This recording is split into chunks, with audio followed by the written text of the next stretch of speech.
I think in the outside of the music space, clubbing has this almost miscreant reputation. Not to sound like one of those like brown old heads, like, oh, like, it's all about ego these days, but I mean, like, I think it is. Boom, whack it on, general shag. Ooh, that's a crush I had. Okay. Can I get you something to drink? Yeah, I love some sparkling water, please. I'm kind of over sparkling water, though, I have to say. You know what? That was actually the very first phrase I learned in German when I came here. Stilles Wasser bitte, because I was like, why are these Europeans so obsessed with these nasty ass bubbles? It tastes like it's salty. It's so aggressive on my tongue. 7 years later, mit Sprudel bitte. I've been converted. Is it on your rider?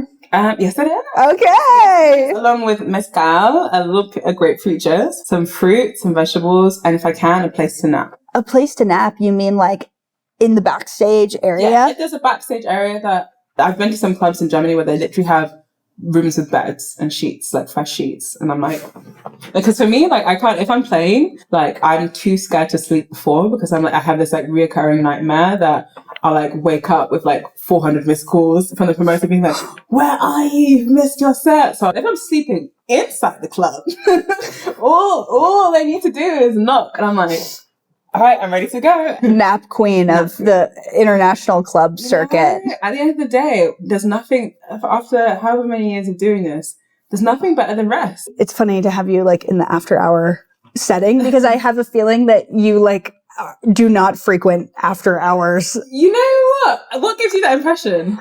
Just the sheer volume of things that you do work-wise. What all is on your plate right now? But I mean, I just finished touring in Asia. I am the co-founder of a radio station based in Ghana called Oroko Radio. It's a not-for-profit community radio station. We have over 200 residents across 40 different countries. There's the DJing, and I'm also kind of like getting more confident with music production as well. And, there's like things like hosting a podcast and, finishing up this documentary that I've been filming with Pioneer DJ for the past coming up to 2 years now. Wow. Looking into the science behind what happens in your brain when you listen to music and, also what are our bodily reactions and why do we as a species have this inclination to party.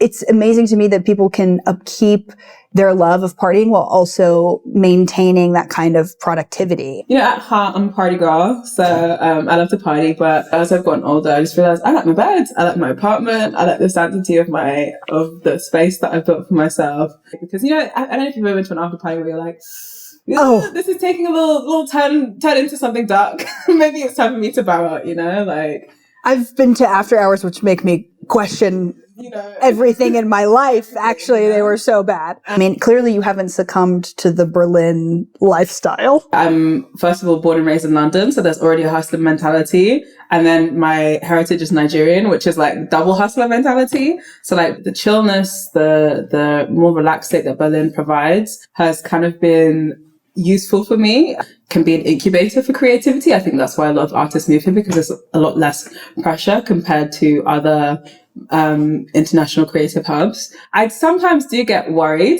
I always say that Berlin's like Never Land from Peter Pan, it's a place where you can go and you can never grow up. But I'm the kind of person that is directed by a purpose, or not even necessarily like a overarching big life theme, but more like, okay, like that's something I want to do, and I'm going to make it happen.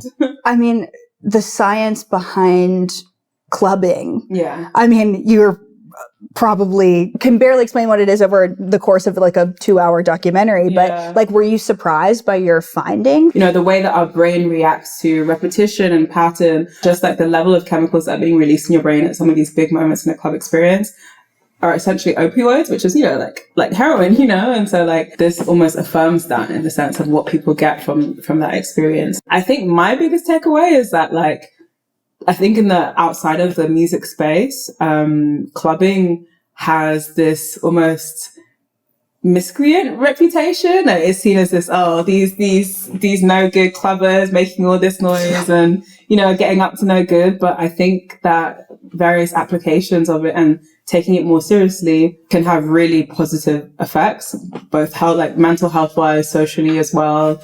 connection that comes with music, and specifically with us as human beings, as a species, and then the whole community part of that as well. Like, I'm a really big believer in that. Music is supposed to bring us together. Yeah, for making money, sure, but like also for building fans. I mean, I think there is commodification of the electronic music experience that definitely exists out there, you know, whether it's these huge EDM festivals where the DJ sets are pre-recorded and, you know, the people are just miming, and it's more about like the show than the music, you know, not to sound like one of those like vinyl old heads, like, oh, like, you know, it's all about ego these days. But I mean, like, I think it is, not all the time, but I think that is a massive injection of ego into DJing. I think it's definitely obvious for certain scenes, certain artists where the motivation lies, and a lot of that time is money, which, you know what?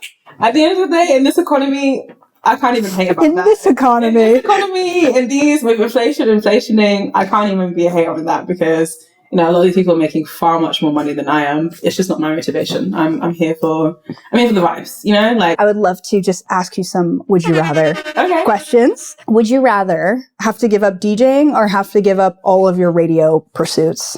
I think I prefer to give up DJing. I don't know if that's a good thing. I had a feeling you would say that. I mean, because with the radio pursuits, I get to teach people how to DJ, and that's honestly one of the most rewarding things. And just, seeing what kind of grows from community. And I think community can come from DJing for sure, but just radio amplifies what people are doing all around the world so much more.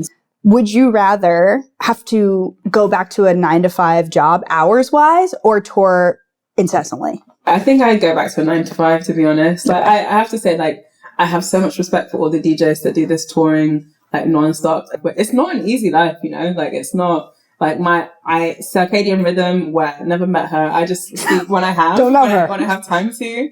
There's some parts of the 9-to-5 where, you know, at the end of the day, sometimes it's annoying, but like, in terms of setting boundaries, it's like 5 p.m. Yeah, check out. Laptop is closed. I'm out the door. If it's important, I'll get back to it on Monday. Would you rather go offline completely for a full year or have to spend a full year incessantly in front of a screen? Offline, baby. Even as soon as you said it, I'm like, listen, all it needs to take is for Instagram to be down for 2 weeks. I am gone. You will not see me go off the grid for like a year. Oh, I dream about it. One of my favorite things that you shared, you acknowledged like both the ups and the downs of DJing. And you mentioned like feeling isolated and like depressed. And I'm curious how you manage that and if that's still something that you struggle with.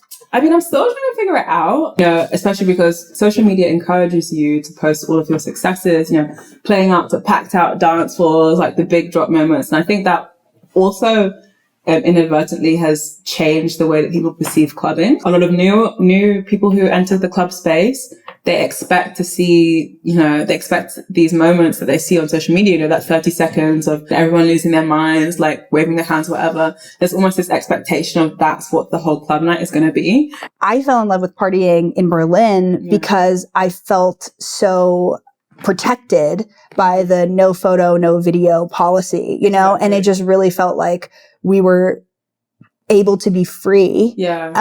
It also makes me feel a little bit sad. What, if anything, gives you the ick? Off the bat, first thing that came to mind, chewing with your mouth open, because, baby, why are you chewing with your mouth open? Like, it's disgusting. Overblown egos. Like, I just find it, and like, connected to that, like, really obvious, like, clout chasing. It's not even just ick. I find it like it's icky, but I also find it embarrassing. I'm like, ooh. What, again, if you have one, is your guilty pleasure? Guilty pleasure. You know what? I'm a Disney babe.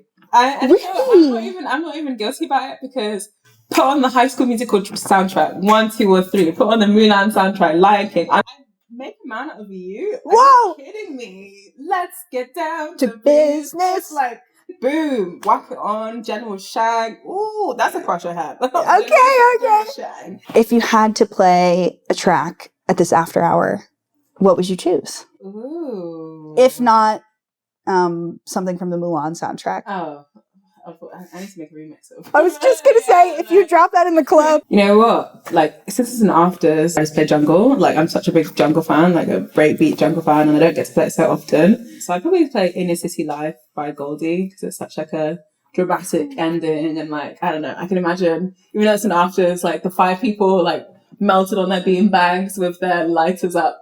Yeah. Like doing all of that. So yeah, probably Inner City Life by Goldie. Okay, nice choice. Yeah.